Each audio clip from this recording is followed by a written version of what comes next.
Today on RUTV, we check in with current events.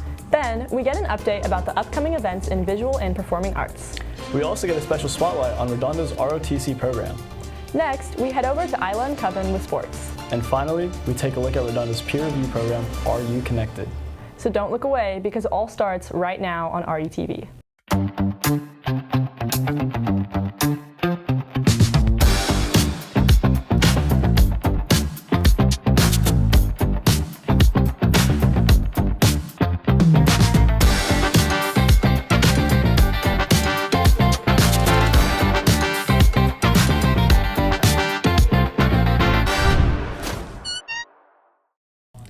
Good morning, Seahawks. Today is Friday, October 10th. I'm Hamza Khan.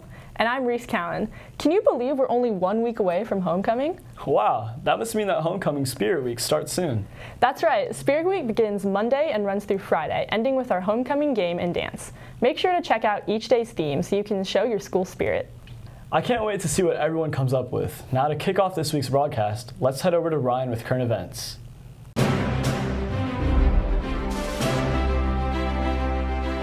Thank you. Morning, Seahawks. This is Current Events with Ryan O'Sullivan.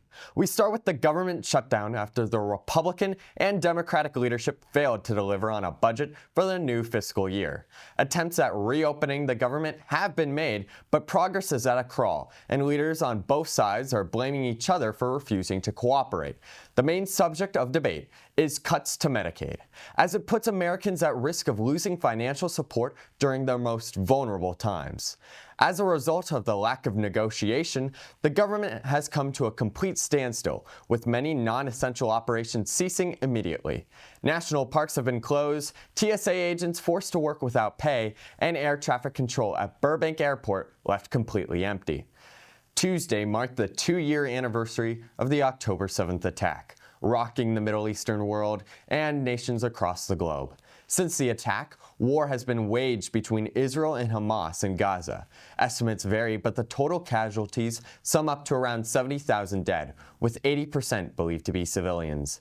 This high death toll has brought heavy criticism to the nation of Israel, including an aid flotilla led by peace activist Greta Thunberg, who attempted to break the blockade on Gaza, seeing little success. Israel argues in defense of the war as they reaffirm their commitment to bringing the 48 hostages taken in the October 7th attack home. Back here at home, the National Guard in multiple states have been either activated or blocked from activating as President Trump attempts to federalize the National Guard. In recent statements, the president attempted to mobilize troops in Oregon to quell the war-ravaged city of Portland, seeing civil disobedience as people protested ICE agents' presence. An Oregon and Californian judge struck down Trump's attempts to use the troops in order to aid ICE, but other operations have moved forward in Chicago, with both the Texas and Illinois National Guard patrolling the streets. The power of the president is under heavy debate, as it's questioned whether or not President Trump is overstepping his authority. This has been Current Events. Back to you. Thanks, Ryan. Now let's head over to Roxy to hear about what's going on in the world of arts.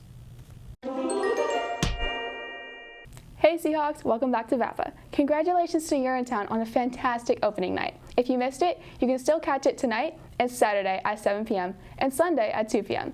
You can grab your tickets at ruhsdrama.com. Tickets are $10 to $20 depending on where you sit. Also, make sure to sign up for hands-on art to get a spot after school in the upcoming art projects. Just a reminder, the PTA Reflections theme is I Belong, and the deadline is October 22nd, so make sure to get those submissions in. If you are a part of any visual and performing arts on campus and have an upcoming event or announcement you want to be in RUTV, scan the QR code below and share with us for the next VAPA segment. Thanks again for tuning into VAPA, and make sure to show your support to the Theater Arts Urinetown this weekend. I'm so ready to go see Urinetown and see what the rest of our visual and performing arts students come up with. I agree. I think it's so awesome seeing how creative our Seahawks can be. Speaking of creativity, if you're interested in learning about different Latin and dance music styles, come celebrate Hispanic Heritage Month and see Sabor de Salsa today, and a Latin band on October 14th in the Quad at lunch. That sounds like a fun way to spend lunchtime. Another lunch activity happening this week is ASB's dodgeball tournament. Swing by the small gym to watch the final games today. But after lunch, it's time to lock in and stay disciplined, just like our ROTC program. Let's take a look at their spotlight. Love the program because of the young people. We're very fortunate. It's a 4-year program. We get to see 9th graders come in, just being what 9th graders are, learning the values that we as Marines have, being able to instill leadership traits and knowledge into the future generation. We're not self-seeking. We seek to benefit our community and hopefully make the world a better place because we serve. Most interesting part about JRTC has to be the after-school teams we have. We do drill and we shoot air rifles, we throw rifles, we do our physical fitness stuff. It teaches you how to be in a higher position, planning and communicating those same plans to people below you.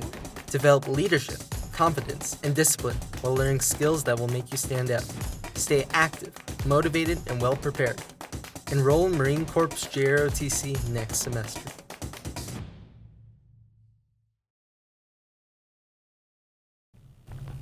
Wow, that looks like it takes a lot of hard work and dedication. Speaking of hard work, our wrestling team is hosting Red and White Night this Saturday in the small gym.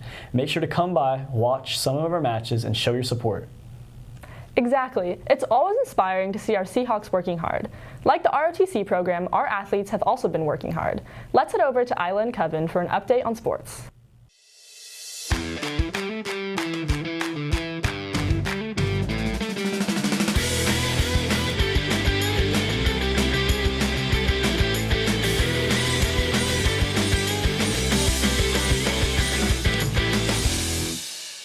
Welcome back to RATV Sports. I'm Isla Rogers. And I'm Coven Mystery. Starting off with boys football, our boys took on the undefeated Torrance Tartars this Friday and kept it close all game before falling 24-34. The Seahawks have an away game tonight, so pull up to North Torrance to support our Seahawks. Our girls flag team has been on a winning streak, beating all teams in their last 4 games, including Banning, Narbonne, Palos Verdes, and Hart, who they beat 35-14. Great job, girls, and continue the hard work. Our girls volleyball team had a triple header this Saturday, winning 2 of the 3. They took the confidence into senior night on Tuesday, beating El Segundo 3-1. As of now, our girls are in 5th in the state and 11th in the nation, so keep up the work, girls. On Tuesday, boys water polo beat Santa Monica 14-11 to top off their undefeated record in Bay League. Dylan Beiserman had 4 goals, along with AJ Waldfogel and Miles McDaniel, each scoring 2. Their next game is against Costa here at home, so make sure to show up and support so they can beat the Mustangs. In boys cross country, our athletes placed second in the Bay League meet with Mateo Sanchez, who came number 1, and Mario Montoya ahead of the pack. On the girls' side, our girls placed second as well, with Christina Brown's time of 20 minutes and 33 seconds leading the way. Their next race is Clovis Invitational all the way in Fresno, so good luck. Well, that's it all for this week. Have a great weekend to all of our Seahawk athletes, and go Seahawks!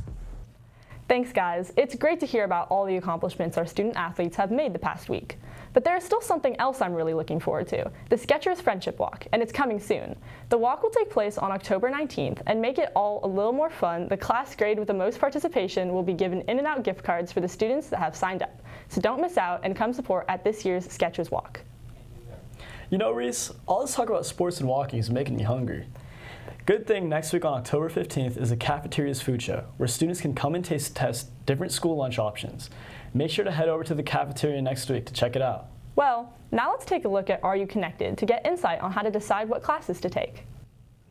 This is the second year the peer review program has been around. It's a great way to help students during the school year. The program is a peer-to-peer support system in which students can get advice when it comes to choosing classes or what sport, so they can find things that align with their interests better. A lot of counselors can be busy, so this gives students more of academic help. We want students to feel like they have a place to go when they have questions. We want students to understand that there are resources besides the nest or besides our counselors. I also hope that our students who are providing that input and advice feel like they're gaining something from it too, like they're helping out their fellow classmate or peer. All the information for the peer advisory program will be on the RUHS website under students, and there you can find both the sign-up form for volunteers who want to become peer advisors and the spreadsheet which shows all the peer advisors who have signed up for any students that want to seek a peer advisor to help them. Make sure to check it out on our school website. I'm Anaya Folks, signing off. This is a great resource if you want to get a head start on planning your classes for next year before you meet with your counselors in spring. I will definitely be using this program.